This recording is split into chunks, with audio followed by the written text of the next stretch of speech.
करतोय. सगळ्यांनी खाली बसून घ्या शांततेत.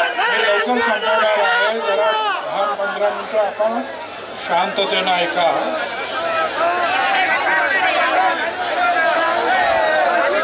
सर्वप्रथम मी छत्रपती शिवराय महात्मा ज्योतिराव फुले शाहू महाराज डॉक्टर बाबासाहेब आंबेडकर अहिल्याबाई होळकर यांना वंदन करतो. या आपल्या ओबीसी एल्गार सभेसाठी या सभामंचावर आले असलेले आणि आतापर्यंत ज्यांची आपण तडफदार भाषणं ऐकली असे धनंजयराव मुंडे, प्रकाश शेंडगे, आमदार गोपीचंद पडळकर, आमदार मनोज कायंदे, पंकज समीर, लक्ष्मणराव गायकवाड, शबीर अन्सारी, प्राध्यापक लक्ष्मण हाके, माजी आमदार संजय दौंड, तोताराम कायंदे, राजारामजी पाटील, मनोहर धोंडे, सत्संग मुंडे, बापू भुजबळ, नवनाथ वाघमारे, ईश्वर बालबुते, पी.टी. चव्हाण, राजेंद्र महाडोळे, संभाजी झुंजार, सुदर्शन घेरडे, माझ्या इतर सर्व नेते, माझ्या बांधवांनो, भगिनी आणि म्हातारो, खरं म्हणजे राज्यामध्ये अतिवृष्टी झालेली आहे. प्रचंड महापूर आले. असं असताना सुद्धा तुम्ही सगळे इथे आलात ओबीसीची वज्रमूठ दाखवण्यासाठी. त्यासाठी आपल्याला लाख लाख धन्यवाद. मित्रांनो, दिवाळी तर आली. दिवाळीला सगळ्यांना शुभेच्छा. पण कशा देऊ मी शुभेच्छा? 15 आमच्या ओबीसीचे आमचे लोक त्यांनी आत्महत्या केली का? तर आमच्या ओबीसीचं आरक्षण संपलं म्हणून. कशी दिवाळी साजरी करायची? माझी आपल्याला विनंती आहे, आपण सगळ्यांनी लक्षात घ्या, मराठा समाजाला आमचा विरोध नाही. मगाशीच सांगितलं धनंजयराव मुंडे, मराठा समाज आणि आमच्यामध्ये अंतर पडलं असंच बोले ना. अरे हे अंतर या अंतरवालीच्या दरिंदे पाटलामुळे पडलं.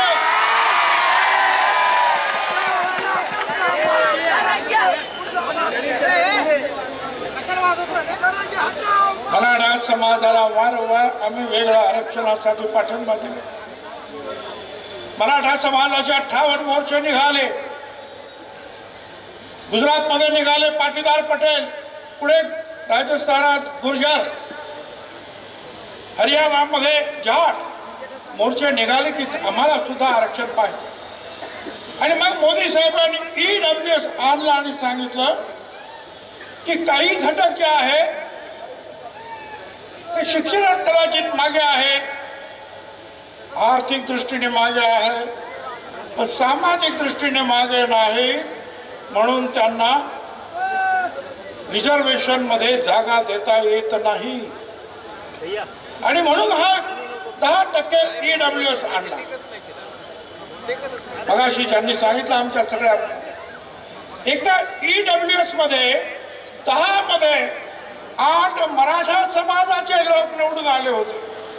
बघा, 100% मधले 10%तले 8% एकच समाज.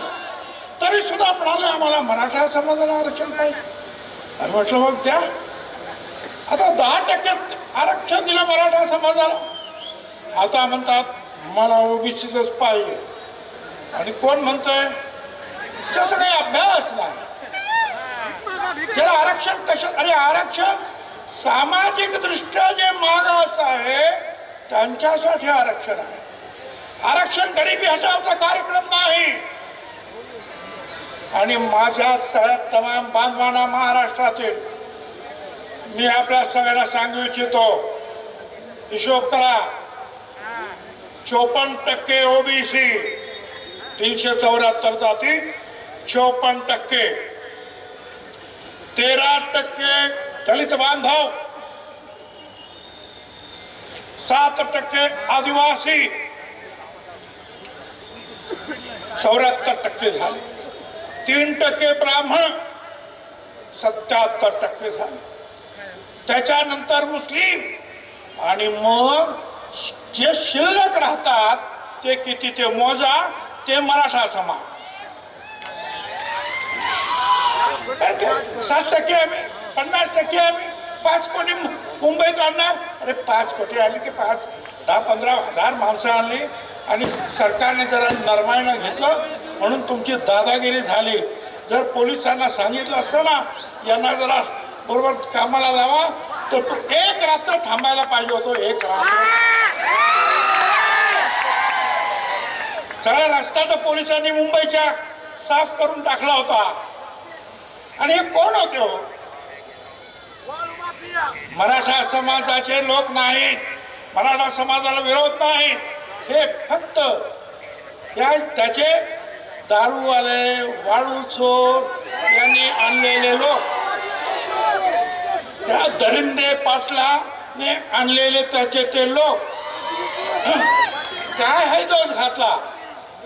आणि मग आपल्याला कल्पना आहे की घाईघाईने ते देण्यात आलं. अनेकांनी जे आहे स्वर्गीय मुंडे साहेबांचं नाव घेतलं. मुंडे साहेब तर आम्हाला भावाप्रमाणे होते. जनगणनेची मागणी समीर भुजबळ आणि मुंडे साहेब त्या दोघांनी अख्ख्या पार्लमेंटमध्ये दणाणून सोडली होती. पण काँग्रेस पक्षाच्या प्रणब मुखर्जीने येऊन सांगितलं 100 खासदार उभे राहिले. प्रणब मुखर्जीने सांगितलं आम्ही देतो. सगळे शांत बसले. समता परिषद सुप्रीम कोर्टात गेली होती. आम्ही केस मागे घेतली पण आमचा घात झाला. कारण जनगणना जी दशवार्षिक होते, जनगणना आयुक्त, कमिशनर, सेन्सस कमिशनर ती खरी असते. खोटं सांगितलं तर तुरुंगाची सजा. पण प्रणब मुखर्जीने ते केलं नाही. त्यांनी काय केलं? प्रत्येक राज्याला सांगितलं तुम्ही करा. गावचं असेल तर ग्राम विकास खात्यानं करा, शहराचं असेल तर शहर नगर विकासने करा. आणि तिथे आमची फसगत झाली. तिथे गोपीनाथराव पण फसले आणि आम्ही सगळे फसलो. पण आता परत एकदा मोदी साहेबांनी सांगितलं की आम्ही जात गणना करणार. मोदी साहेब आमची तुम्हाला हात जोडून विनंती आहे, दशवार्षिक जनगणनेबरोबरच जात गणना झालीच पाहिजे. अरे गोपीनाथरावांनी सुद्धा सांगितलं अरे आमच्या तुम्ही बकरे, मेंढ्या, शेळ्या त्याची सुद्धा जनगणना करता, आमची सुद्धा जात गणना करा. ते आता करा. आणि हे आम्ही जे सांगायला तिथे काही आलो तर एक काळतोंडे नावाचा काळतोंडे म्हणतो छगन भुजबळ कसा येतो इकडच ते बघतो.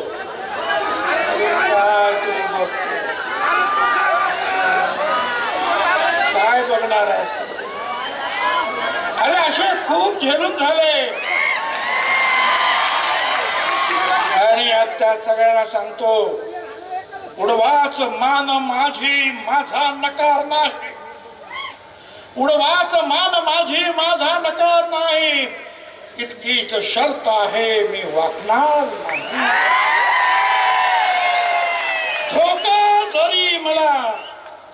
धोका जरी मला रस्त्यात दुश्मनांचा मागे फिरावयाचा विचार कदापि नाही. तू काय रे काळ तोंड्या मला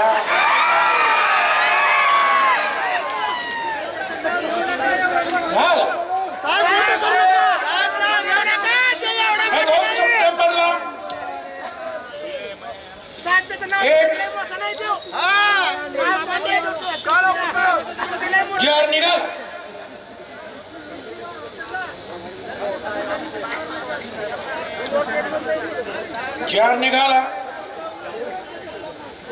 आम्ही कोर्टात गेलो. सोनार समाज, नाभिक समाज, कुणबी सेना, माळी महासंघ समता परिषद, मोठे आमचे वकील उभे आहेत. माझी खात्री आहे आम्हाला न्याय मिळाल्याशिवाय राहणार नाही.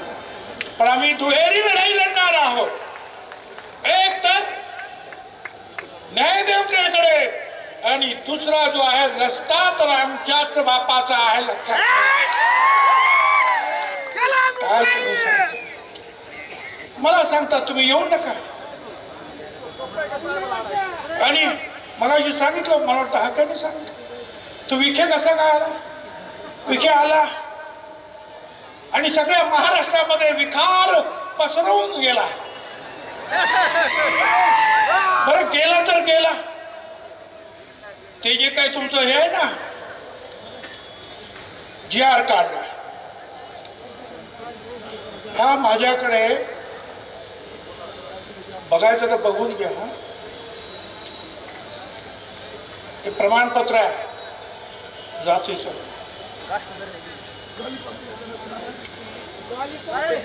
3 तारखेला 3 ऑक्टोबर 25ला सकाळी अर्ज केला.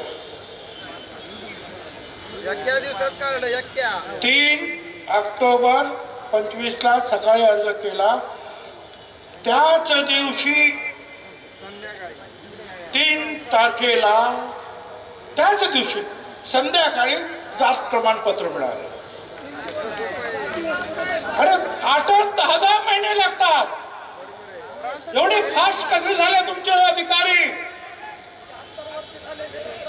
हे सगळे जे आहेत अनेक सर्टिफिकेट त्याचे चेक झाले सकाळपासून संध्याकाळपर्यंत. मिळाला पाहिजे दाखवायला तयार आहे मी. माझ्या हातात मी CM साहेबांना सांगितलं. मी त्या आपल्या महसूल मंत्री बावनकुळेंना सांगितलं. म्हटलं एवढं फास्ट अधिकारी कधीपासून जन्माला आले या देशात? आम्हाला 10 महिने लागतात. याला 10 तासात हे जर थांबवलं नाही ना तर लक्षात ठेवा. आपणच सांगितलं OBC आमचा DNA आहे. हा DNA कधी सरकल काही सांगता येणार नाही. बरं या CM या विखेंनी बाबा दिला. त्याच्या हातामध्ये एक प्रमाणपत्र म्हणजे GR दिला. आणि आपण सगळ्याच्या पोलिसांची भरती असेल, शिक्षकांची भरती असेल, कुठे भरती असेल, आपण काय असो पात्र व्यक्तींना नेमण्यात यावे. त्याच्यात म्हटलं होतं पात्र मराठा समाजाच्या व्यक्तींना नेमण्यात यावे. याने काय सांगितलं या दरिंदे पाटलाने? त्या विखेला म्हटलं तुम्ही इथे बसा, हा पात्र शब्द काढून या. 1 तासामध्ये पात्र शब्द काढला आणि मराठा समाजाला आरक्षण देण्यासाठी असं करा. कुठला कायदा? हायकोर्टाचे सगळे माझ्याकडे इथं सगळे निर्णय आहे हायकोर्टाचे सहित. मराठा कुणबी या 2 वेगळ्या जाती आहेत. हायकोर्टाचा निर्णय. दुसऱ्या याच्यामध्ये म्हटलेलं आहे की मराठा आणि कुणबी एकच जात आहे असे मानणे हा सामाजिक मूर्खपणा आहे. हायकोर्ट म्हणतात. अरे कसं काय तुम्ही देता? आणि इथे सुप्रीम कोर्टाने सुद्धा सांगितलं की मराठा समाज सामाजिक दृष्ट्या मागास नाही, त्यांना आरक्षण देता येणार नाही हे त्यांनी सुद्धा सांगितलं. मग कसं काय तुम्ही देता? आणि त्यावेळेस CM कुठे होते? CM नागपूरला. इथे यांनी निर्णय घेऊन टाकला, पात्र पण शब्द काढून टाकला.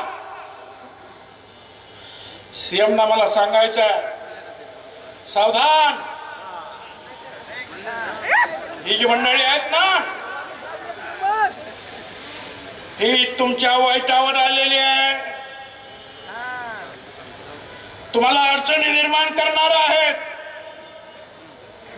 त्यांचं टार्गेट ओबीसी नाहीये, त्यांचं टार्गेट देवेंद्र फडणवीस आहे, लक्षात ठेवा. हा सगळ्या बीजेपीच्या सगळ्या नेत्यांना सांगतोय, आज तुम्हाला ओबीसीच्या ताकदीवर 125 135 आमदार मिळाले. त्या ओबीसीवर जर अन्याय कराल तर ओबीसी आज दूध खुळे राहिलेले नाही, लक्षात ठेवा. त्यामुळे लवकरात लवकर याच्यामध्ये आपल्याला मार्ग काढावा लागेल. काही लोकांनी तर एक पत्र पाठवले लोकांना, मी कुणबी आहे, ज्यांना कोणाला सर्टिफिकेट पाहिजे असेल त्यांना मी देऊन टाकतो की हा कुणबी आहे म्हणून. बघा फिरते सगळीकडे. अरे कुठलाही नागपूरचा एखादा कुणबी किंवा कुठला, आणि तो आपल्या कोल्हापूरला सांगणार की हा माणूस कुणबी आहे. काय आहे? अरे कायदा आहे की नाही? मी आता नागपूरचं निघाला म्हणून सांगितलं, नागपूरचं मला आठवलं, नागपूरला मोर्चा काढला, वडेट्टीवार साहेबांना काढला. आमचा विरोध नाही. इथेच अंबरला पहिल्यांदा वडेट्टीवार साहेब आले आणि त्यांनी सांगितलं की पक्ष वगैरे बाजूला, हा पूर्ण झेंडा एकत्र घेऊन आपण जाणार आहोत, लढणार आहोत. परत आमची दुसरी रॅली झाली हिंगोलीला, त्यांना बोलवलं, काय माहिती प्रेशर आले, येतो म्हणून सांगितलं, आलेच नाही. नगरला बोलवलं, अरे या, आलेच नाही. पंढरपूरला रॅली, अरे या, आलंच नाही. अनेक रॅली झाल्या, बीडला झाले, अरे या, नाही आले. कुठला प्रेशर तुमच्यावर होता? तुम्ही सांगितलं होतं ना की आम्ही ओबीसीला तुमच्या बरोबर राहणार, मग का नाही? मला काही आमच्या त्या संपादकांनी फोन केला, तुम्ही का नाही आला नागपूरच्या रॅलीला, का नाही आला सांगू? आहे का रे तो व्हिडिओ? जरा लावा तो व्हिडिओ असेल तर. आवाज आहे, आवाज.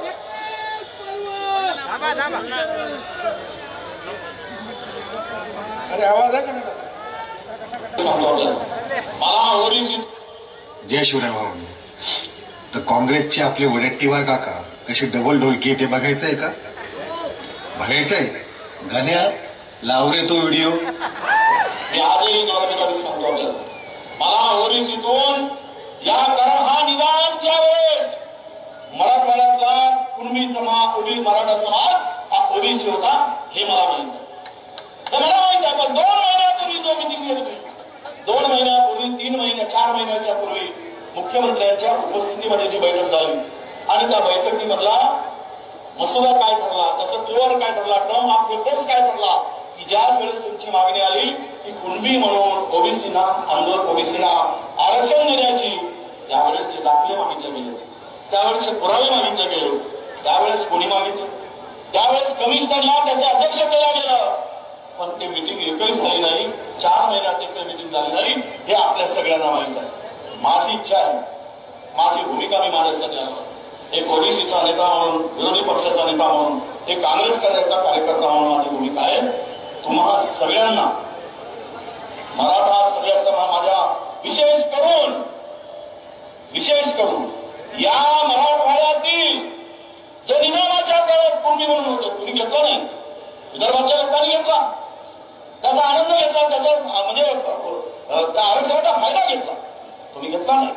आणि आजही आमची भूमिका आहे की महाराष्ट्रातील ओबीसी समाजांना, आपल्या मराठा समाजांना ओबीसीतून आरक्षण द्या, ही माझी भूमिका आहे. परत ऐकायचं आहे,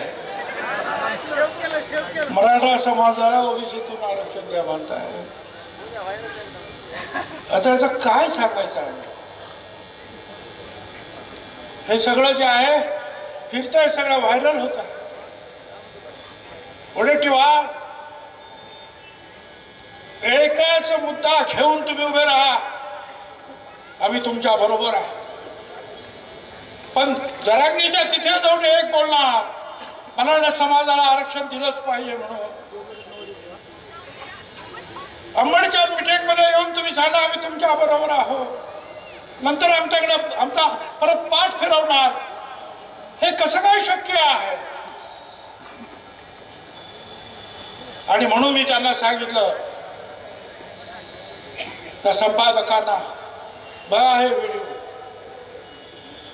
तासाला जर तुम्ही जर बदलायला लागला तर ओबीसी समाजाचा घात होईल.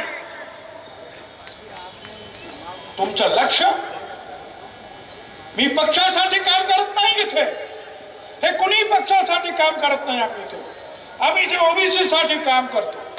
आम्ही पक्षाच्या दावणीला बांधलो गेलो नाही. पक्षाच्या वेळेला आम्ही पक्षाचं काम करू, पण ओबीसीचं आल्यानंतर फक्त ओबीसी साठीच लढणार. तुम्हाला राजकारण करू नका. तुम्ही फक्त तिथे देवेंद्र फडणवीसला काढा. अरे तुम्हीच तर म्हणाला होता ना मराठा समाजाला आरक्षण द्या, आणि परत म्हणता देवेंद्र फडणवीसला काढा. तुमचं ज्यांनी हे दिलं, हे सगळं केलं, ते विखेचं नाव घ्या ना. ते नाही, त्याच्यातून तुमचं राजकारण डोकावतं. मेहरबानी करा. मला माहिती आहे तुमच्या सगळ्या पूर्ण मतदारसंघामध्ये ओबीसी आणि मागासवर्गीय, तुमचे नेते सुद्धा ओबीसी बद्दल चांगलं बोलतात, आणि तुम्ही वारंवार जर बदलत असाल तर हे चालणार नाही. माझी आपणा सगळ्यांना वाद जोडत विनंती आहे. मगाशी मी सांगितलं हे सगळे तुम्हाला सगळ्यांना माहिती आहे. पात्र शब्द सुद्धा काढले, काय काढले मागे सुद्धा मी सांगितलं. अहो खोड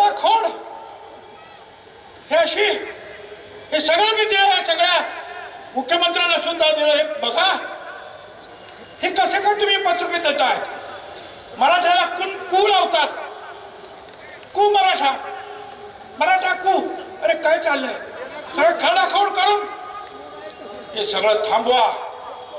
नाही पेक्षा मोठी अडचण निर्माण होईल. लढाई तर आम्ही लढणार आहोत, कोर्टात पण लढणार, सगळीकडे लढणार, परंतु राजकीय लढाई सुद्धा आम्हाला कदाचित लढावी लागेल. आतापर्यंत आमच्या ज्या नेत्यांनी सांगितलं, त्यांनी सांगितलं ना धनंजय पाटलाने की ओबीसीना पाडा, तोच आदेश आम्ही सुद्धा देऊ शकतो की जे ओबीसीच्या मुळावर उठलेले असतील, ती कुणाही समाजाचे नेते असू दे,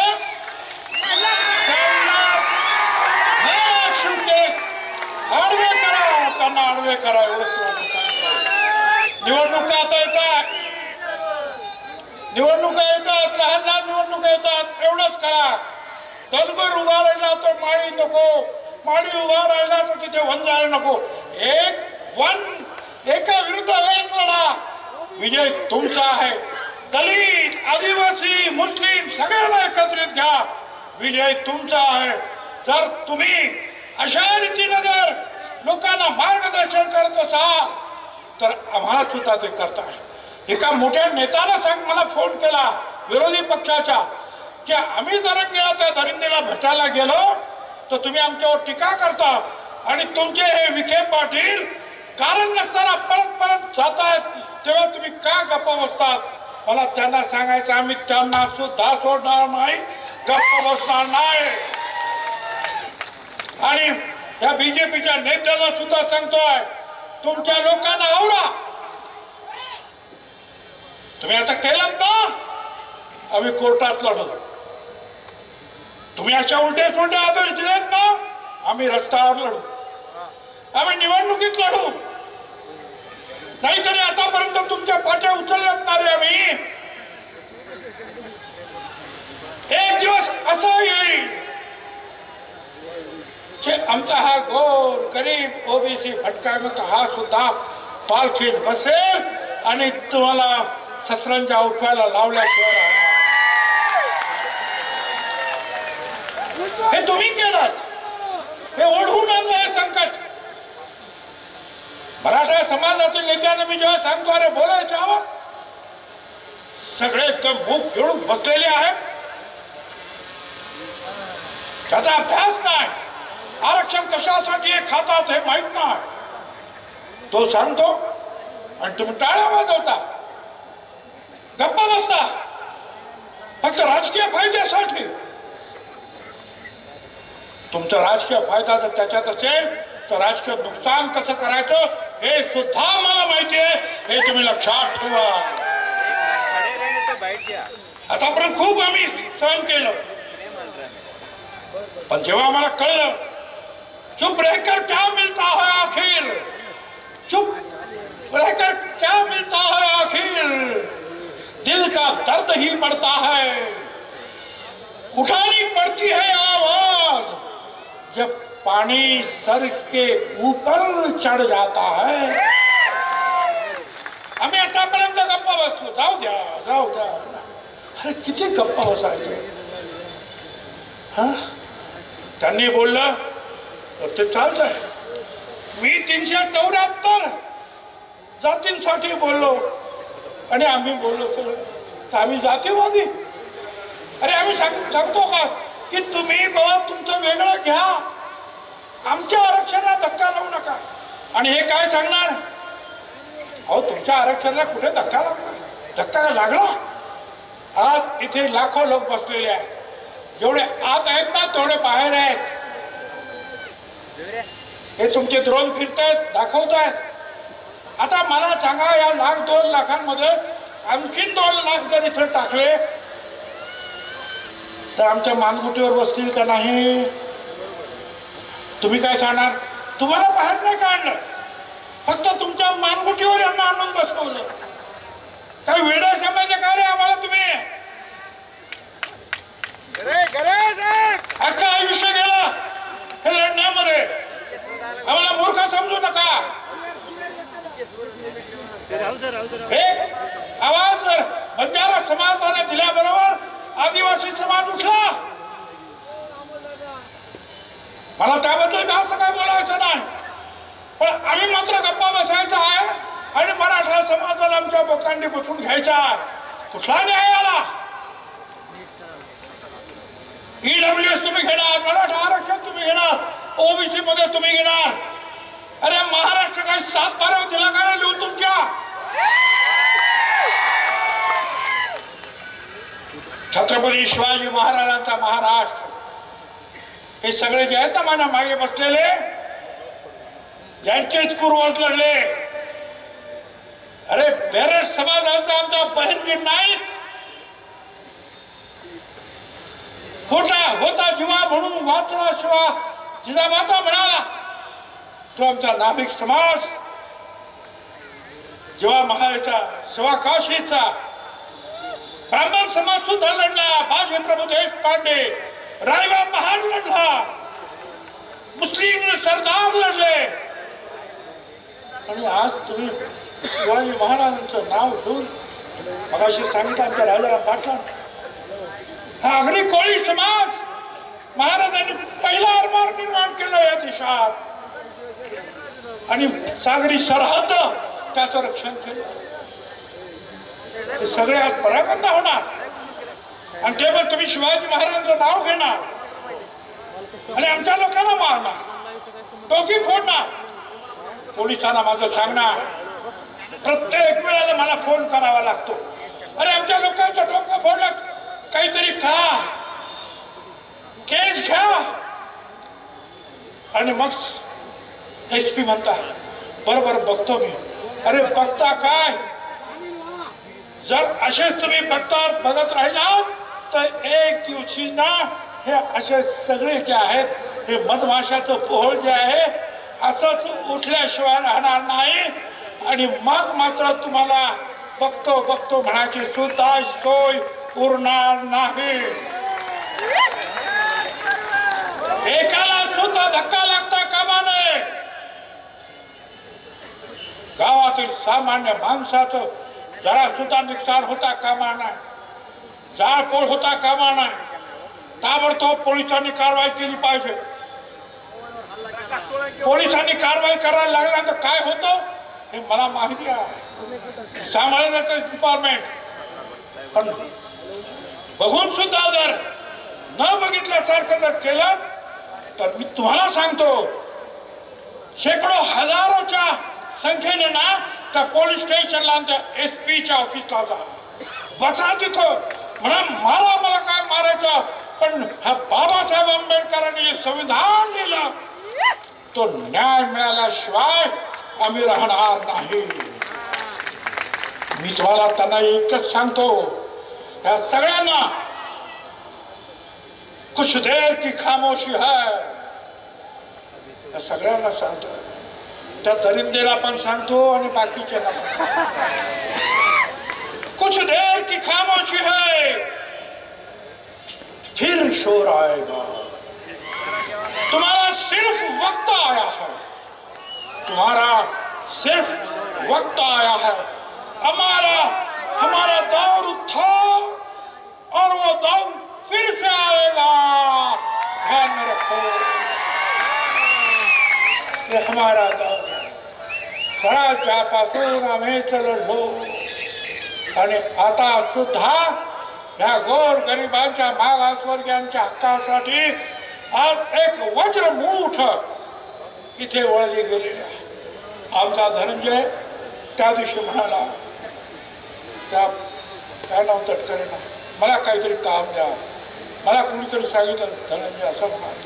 मी धनंजयला म्हणालो, अरे बाकीचं तर काम मी तुला देऊ शकत नाही, पण हे गोर गरीब लाखो लोक आशेनं बघतायत.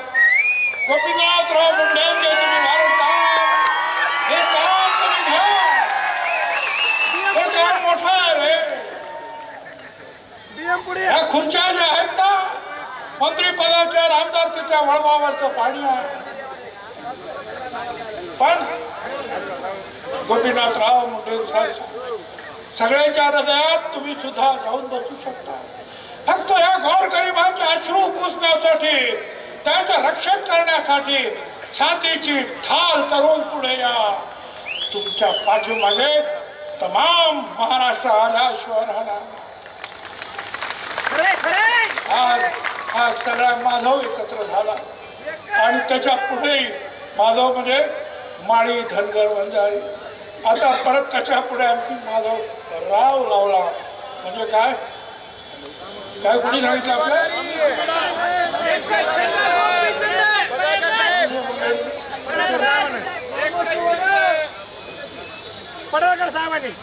तर यांना सुद्धा सगळ्यांना बरोबर घ्या. वेगळ्या 374 जाती आहे. आमचा भटका, अरे काय भटका म्हणजे किती मरी आयोग वाले, देवी घेऊन जाणारे, या गावातून त्या गावातून पालं घेऊन जाणार. कोण कुंभार आहे, कोण सुतार आहे, कोण नाभिक आहे. आणि तुम्ही सांगणार यांच्यावर बहिष्कार टाका. मला सांगा, जर आता या सगळ्यांनी जर ठरवलं की त्यांनी आमच्यावर बहिष्कार टाकला आणि यांनी त्यांच्यावर बहिष्कार टाकलं तर कुणाचं गाडं आडं सांगा बघू? कुणाचं गाडं?